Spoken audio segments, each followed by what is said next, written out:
No, hold on. This is 5 Minutes Funnier.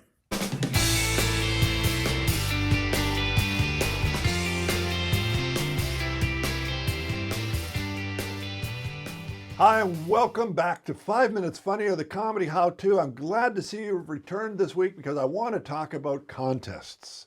Now, a contest can be a great way to lift your profile up, although it won't necessarily mean something life-changing unless it's some sort of a major contest like America's Got Talent or Canada's Got Talent or Last Comic Standing or something along those lines.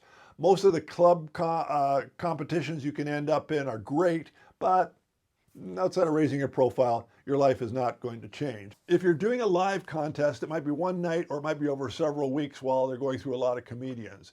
It could be judged, in which case you're kind of at the whim of the judges. My favorite contests to be in are ones where the judges are the audience, because that's our job at the end of the day, to appeal to more of the audience than the other comedians. If we do that right, we're a real success. Of course, there can be a problem, and that is that somebody brings a lot of friends and relatives to pad the audience. Even if they're not as good as you, they could win the contest.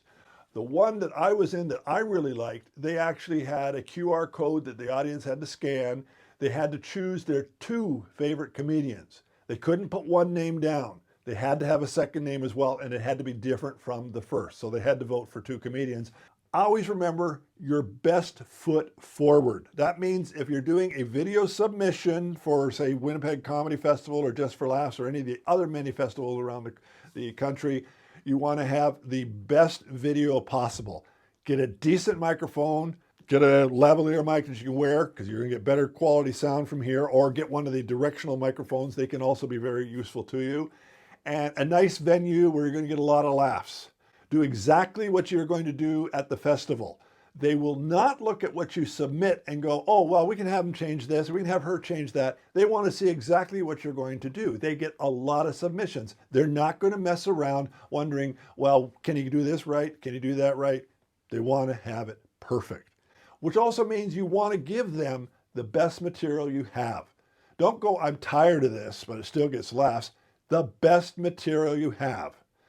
And make sure, if you're using a new order or whatever the case may be, have it down cold. When you're up on that stage doing that show, you want to look as professional as possible. If you're doing a contest for a major network on TV or a major cable company or a streaming service is doing something, it also is true that you may not get on the show, and it doesn't mean you're a bad comedian.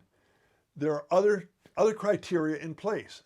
The last 2 years, I have been shortlisted for Canada's Got Talent, but they're not just about comedians. They're about a lot of people, different art forms, and from all across Canada. Not being chosen for one of those contests doesn't mean you're not funny. Do not put your ego on the line when you make a submission to one of those type of contests. No matter what kind of contest it is or what it's for, be it major, be it minor, it doesn't matter. Don't judge yourself against the other performers. That's a mug's game. Because there's all kinds of comedians out there who are funnier than me in different ways. But nobody is funnier than me the way I am funny. That's it for another episode of 5 Minutes Funnier. As always, please subscribe and hit the like button. It really does help us meet other people. Please, if you can, post this on Instagram or Facebook or whatever you're using for social media to reach other comedians so we can all become better. This isn't about me getting better, it's about you getting better. Everybody gets better, more people come to our shows, and we have more shows! Stay funny, everybody.